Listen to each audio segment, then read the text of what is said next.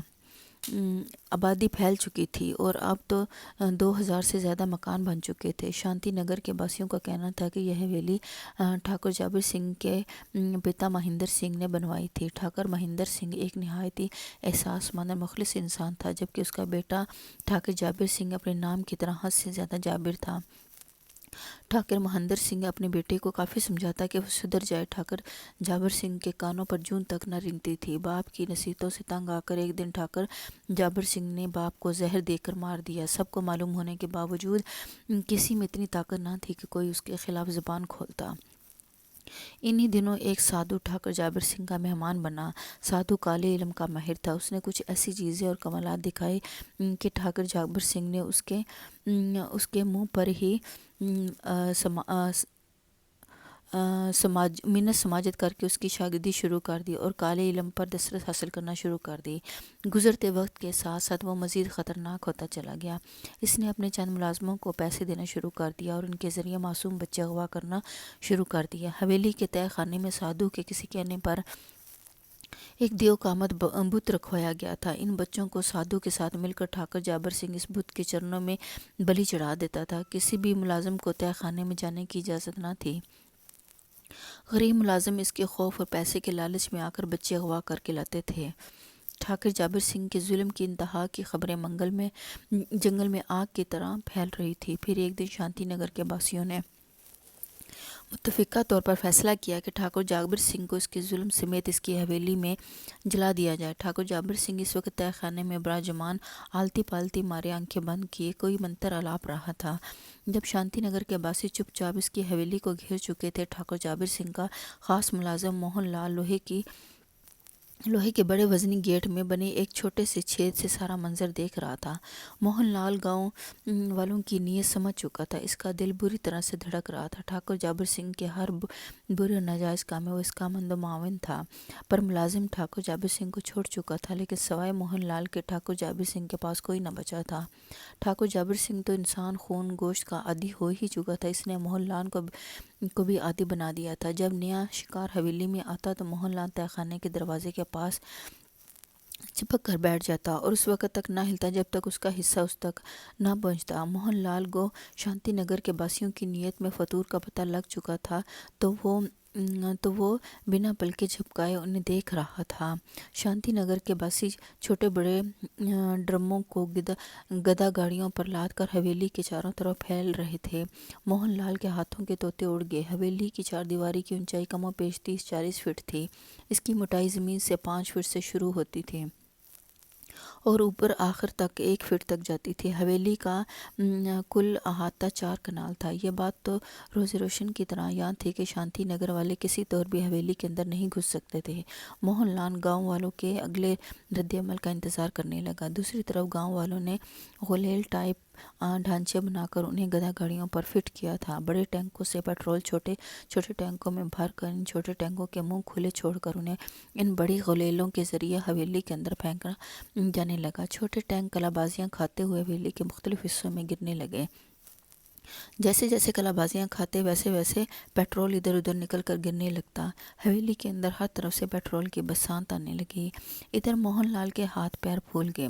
وہ سرپٹ تہہ خانے کی طرف دوڑا، جہاں ٹھاکر جابر سنگھ دنیا و مافیا سے بے خبر دیو کا آمد بت کے سامنے 2 زانوں براجمان پوجا پاٹ میں لگا ہوا تھا۔ تہہ خانے کا دروازہ اندر سے بند تھا۔ موہن لال نے دروازہ زور زور سے پیٹنا شروع کر دیا۔ ٹھاکر جابر سنگھ اپنی شعلہ اگلتی آنکھوں کو کھولا اور دور دروازے کی طرف دیکھا۔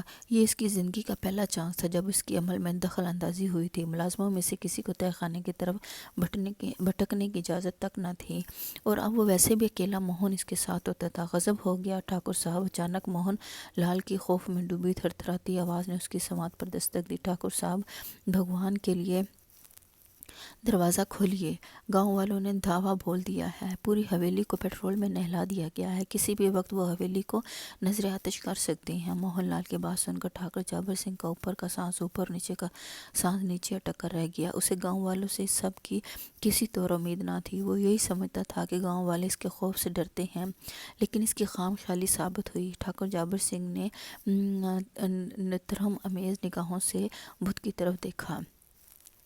دوسری طرف موہن لال نے ایک بار پھر باہر کی طرف دوڑ لگا دی تھی تاکہ حالات و واقعات کا جائزہ لے سکے۔ حویلی کے اندر جیسے پیٹرول کا سیلاب امڈ آیا تھا، پیٹرول راہداریوں سے کمروں تک بہہ آیا تھا، اور گاؤں والوں نے ایک موٹے ڈنڈے پر اچھی طرح کپڑا لپیٹ کر اسے نظر آتش کیا۔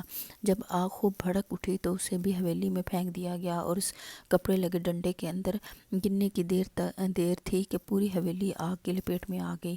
آگ کے شعلے آسمانوں سے باتیں کرنے لگے۔ موہن لال جو حویلی کا جائزہ لینے کے لیے آیا تھا، آگ سے اسے فوراً جکڑ لیا۔ موہن لال کی سماع شکن چیخوں سے حویلی گونج اٹھی۔ موہن لال کی چیخیں سن کر گاؤں والوں نے خوشی سے پھولے نہ سماتے ہوئے نعرے لگانے شروع کر دیے۔ فضا میں جہاں 400 پیٹرول کی بساط پھیلی ہوئی تھی، وہیں گوشت کے سڑنے کی بدبو بھی شامل ہو گئی تھی۔ ٹھاکر جابر سنگھ سرحد سے آگے بڑھا اور اپنے ہاتھوں میں تھاما کپڑا موہن لال پر ڈال دیا، اور آگ بجھنے کی بجائے مزید بھڑک اٹھی، اور خود ٹھاکر جابر سنگھ بھی بری طرح سے جھلس گیا۔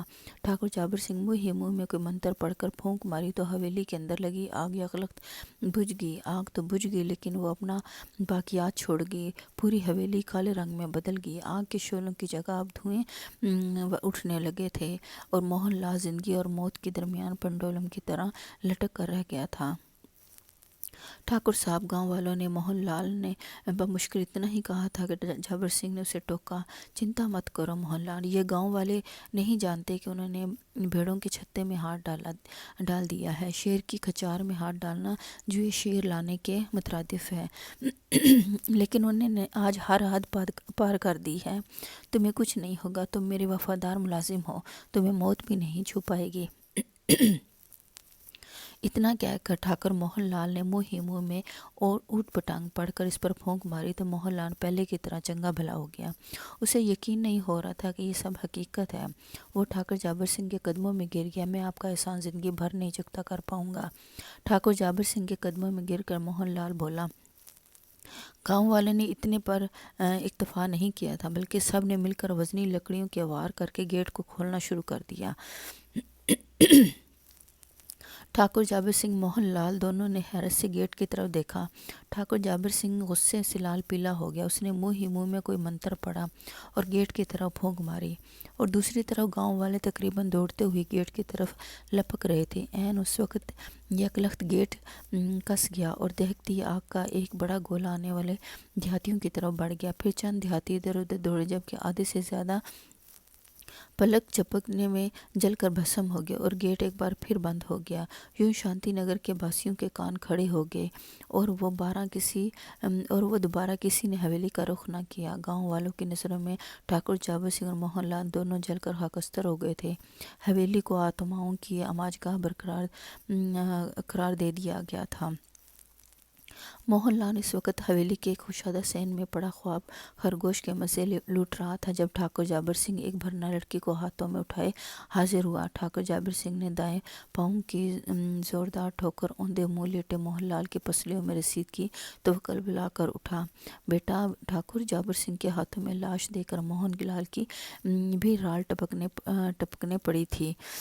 آج اس پر گزارا کرنا پڑے گا۔ ٹھاکر جابر سنگھ نے لاش موہن لال کے سامنے پھینکتے ہوئے کہا، حالات خراب ہوتے جا رہے ہیں، چل اٹھ اور اسے ٹرے میں سجا کر لا، تب تک میں شراب پیتا ہوں۔ حکم دیتا ٹھاکر جابر سنگھ اندر چلا گیا، جبکہ موہن لال لاش کو دونوں ہاتھوں میں اٹھائے کچن کی طرف چل پڑا۔ S H O Mangal Pandey کا سوچ سوچ کر دماغ گھوم رہا تھا کہ وہ اس خطرناک مجرم کا کیسے کما کرے۔ اسے ابھی تک یقین نہیں ہو رہا تھا کہ اس نے جو کچھ دیکھا وہ حقیقت پر مبنی ہوگا۔ آدھی سے زیادہ شراب کی بوتل وہ پی چکا تھا تاکہ وہ اپنے دماغ کو ٹھنڈا کر کے وہ اس مسئلے کا کوئی اور اپائے نکالے، مگر بے سود تھی۔ اس کے ذہن میں رحیم کا نام گونجا۔ رحیم اس کا لنگوٹیا یار تھا۔ بے شک ان دونوں کے درمیان مذاہب کا تضاد تھا، لیکن یہ تضاد کبھی ان کی دوستی کے آڑے نہ آیا تھا۔ رحیم ایک نیک سیرت اور خوش اخلاق لڑکا تھا۔ بنا کچھ سوچے سمجھے S H O Mangal Pandey نے رحیم کا نمبر ملایا۔ رحیم بمبئی میں اپنا بزنس کرتا تھا۔ منگل پانڈے کی رات کہ پچھلے پہر کال دیکھ کر اسے حیرت ہوئی۔ السلام علیکم، رحیم نے کال یس کر کے کہا۔ سوچ رہا ہوگا کہ اتنے دنوں بعد میں نے تجھے رات کے اس پہر فون کیوں کیا، منگل پانڈے نے سلام کا جواب دیے بغیر کہا، اور پھر ساری صورتحال سے اسے آگاہ کیا۔ رحیم نے دوسرے دن ملنے کو کہا۔ منگل پانڈے خود رحیم سے ملنے گیا۔ رحیم اسے لے کر خواجہ معین الدین چشتی کے دربار پر لے کے گیا اور اس کی ملاقات منتظم اعلیٰ سے کروائی۔ اس کا نام عبداللہ تھا۔ صوفی انسان تھے، سفید ریش نے ان کے چہرے کے نور کو مزید اجالا کر رکھا تھا۔ منگل پانڈے ان سے کافی متاثر ہوا اور انہیں اول تا آخر ساری رودات سنائی، جسے سننے کے بعد وہ بولے، اس سے قبل وہ غیر مسلموں کو اپنا شکار بناتا رہا، لیکن آج اس نے ایک مسلمان عورت کی میت کی بے حرمتی کی ہے۔ تم فکر مت کرو، میرے ساتھ چلو اور اسے ہتھ کڑی لگاؤ۔ مگر یہ کیسے ممکن ہے؟ وہ بہت شکتی شالی ہے۔ S H O Mangal Pandey حیرت سے بولا۔ سب سے زیادہ طاقتور خالق کائنات ہے اور اس کے پاک کلام کے سامنے ہر چیز بے بس ہے۔ بزرگ عبداللہ بولے، اب تم دونوں آنکھیں بند کر لو، کیونکہ ہمیں ان دونوں خبیثوں کا خاتمہ کرنا ہے۔ بزرگ عبداللہ کے کہنے پر منگل پانڈے اور رحیم نے آنکھیں بند کی۔ انہیں یوں لگا جیسے انہیں زبردست جھٹکا لگا، اور پھر انہیں لگا کہ جیسے ان کے جسم فضا میں اڑ رہے ہیں۔ تب ہی انہیں دوبارہ بزرگ عبداللہ کی دوبارہ آواز آئی اور انہوں نے ان دونوں کو آنکھیں کھولنے کا حکم دیا۔ آنکھیں کھولتے ہی انہوں نے عجیب منظر دیکھا۔ ان کے سامنے ایک وسیع اور عریض رقبے پر پھیلی اونچی چار دیواری تھی، جس کی حالت دیکھ کر اندازہ لگایا جا سکتا تھا کہ اسے کسی دور میں نظر آتش کرنے کی کوشش کی گئی تھی۔ بزرگ عبداللہ نے ان دونوں کو وہیں رکنے کا حکم دیا اور خود حویلی کی طرف چل پڑے۔ انہوں نے منہ ہی منہ میں قرآنی آیات پڑھ کر پھونک ماری تو عرصہ دراز سے بند وزنی گیٹ پر پرزا پرزا ہو کر زمین پر جا گرا۔ موہن لال اور ٹھاکر جابر سنگھ اس سب سے بے خبر گھوڑے بیچ کر سو رہے تھے۔ موہن لال ٹھاکر جابر سنگھ کے کمرہ خاص میں کے باہر اوندے منہ لیٹا ہوا تھا۔ کمرے کا دروازہ بند تھا، مگر چٹخنی نہیں لگی ہوئی تھی۔ بزرگ عبداللہ موہن لال کو نفرت سے دیکھتا ہوا دروازے کی طرف بڑھے اور ایک زوردار لات مار کر انہوں نے دروازے کے پٹ کھولے۔ اس افتاد پر موہن لال سمیت ٹھاکر جابر سنگھ بھی ہڑبڑا کر اٹھ بیٹھا۔ دونوں نورانی چہرے والے باریش بزرگ کو دیکھ کر حیرت کے سمندر میں غوطۂ زن ہو کر رہ گئے۔ دونوں حیرت سے بزرگ عبداللہ کو تک رہے تھے کہ وہ اندر کیسے آ گیا تھا۔ تمہارا وقت اجل آن پہنچا، بزرگ عبداللہ نے ٹھاکر کو جابر سنگھ کو مخاطب کرتے ہوئے کہا۔ جب گیدڑ کی موت آتی ہے تو وہ شیر کی طرف دوڑتا ہے۔ ٹھاکر جابر سنگھ بولا، وقت اجل میرا نہیں تمہارا آیا ہے، تمہیں موت یہاں کھینچ کے لائی ہے۔ اچھا ہی ہوا، آج بھاگ دوڑ نہیں کرنی پڑے گی۔ اتنا کہہ کر ٹھاکر جابر سنگھ نے منہ ہی منہ میں اوٹ پٹانگ پڑھ کر بزرگ عبداللہ کی طرف پھونک ماری تو ایک ساتھ درجنوں سانپ اڑتے ہوئے بزرگ عبداللہ کی طرف بڑھے۔ بزرگ عبداللہ نے اونچی آواز میں سورہ یاسین پڑھنی شروع کر دی۔ ٹھاکر جابر سنگھ نے ایک ساتھ کتنے ہی وار کیے، مگر اس کا کوئی بھی وار بزرگ عبداللہ کا بال تک نہ بھینگا کر پایا۔ جیسے جیسے سورہ یاسین مکمل ہو رہی تھی، ٹھاکر جابر سنگھ کے چہرے کے تاثرات بدلنا شروع ہو گئے، حتیٰ کہ ٹھاکر جابر سنگھ کی حالت دیدنی ہو گئی۔ اس کی ترحم آمیز حالت دیکھ کر موہن لال کے ہاتھ کے چکے چھوٹ گئے۔ سورہ یاسین مکمل پڑھ کر بزرگ عبداللہ نے ٹھاکر جابر سنگھ کی طرف منہ کر کے تسبیح پر پھونک ماری اور تسبیح اس کی طرف اچھال دی۔ تسبیح سیدھی جا کر ٹھاکر جابر سنگھ کے گلے میں پھندے کی طرح پھنس گئی۔ ٹھاکر جابر سنگھ کی فلک شگاف چیخوں سے حویلی گونج اٹھی۔ کتنی ہی دیر تک چیخنے کے بعد ٹھاکر جابر سنگھ گر کر بے ہوش ہو گیا۔ بزرگ عبداللہ نے آگے بڑھ کر اس کے گلے سے تسبیح نکالی اور اسے بالوں سے پکڑ کر گھسیٹنا شروع کر دیا۔ موہن لال خوف کی شدت کا باعث بری طرح سے کانپ رہا تھا۔ اسے گھسیٹ کر باہر لاؤ، بزرگ عبداللہ نے تحکمانہ لہجے میں کہا تو موہن لال نے جھٹ سے بے ہوش ٹھاکر جابر سنگھ کو بالوں سے پکڑا اور گھسیٹتا ہوا باہر لے آیا۔ S H O Mangal Pandey اور رحیم دونوں حیرت سے یہ منظر دیکھ رہے تھے۔ اس کی شیطانی طاقتیں ختم ہو گئی تھی۔ بزرگ عبداللہ نے ان کے قریب پہنچ کر کہا، یہ دونوں اب صرف آدم خور ہی نہیں، انہیں کسی طور بھی رہائی مت دلوانا۔ S H O Mangal Pandey نے تشکر آمیز نگاہوں سے بزرگ عبداللہ کو دیکھا۔ پھر بزرگ عبداللہ کے حکم پر دونوں نے آنکھیں بند کی اور دوبارہ حکم پر آنکھیں کھولی تو ایس ایچ او پانڈے نے خود کو اپنے تھانے میں پایا۔ ٹھاکر جابر سنگھ اور موہن لال دونوں بے ہوشی کے عالم میں اس کے سامنے بے ہوش پڑے تھے۔ S H O Mangal Pandey نے کھا جانے والی آنکھوں سے دونوں کو دیکھا، پھر اس نے اونچی آواز میں ایک پولیس کانسٹیبل کو بلایا۔ دوسرے علا میں کانسٹیبل اس کے سامنے موجود تھا۔ S H O Mangal Pandey کے حکم پر ٹھاکر جابر سنگھ اور موہن لال کو گاڑی میں بے ہوشی کی حالت میں ڈال دیا گیا۔